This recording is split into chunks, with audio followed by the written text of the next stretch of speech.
Another one of the stories from this return to nature funeral home is coming to light, and guys, it is absolutely horrifying. I just feel like this story really needs to be told. This woman's son, David Page, was only 20 years old when he was unalived by police during a mental health episode, and that happened back in 2019. David's family decided to have him cremated at the Return to Nature funeral home.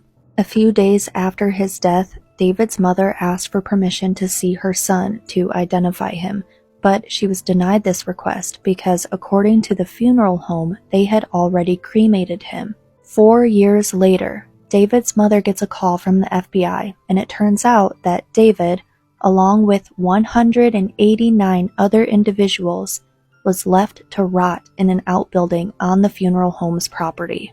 If you're not aware, I did an earlier video about this discussing how the owners were taking the money they were making off from the families of these people, and instead of doing their jobs, they were blowing that money on cars and trips and luxury clothing.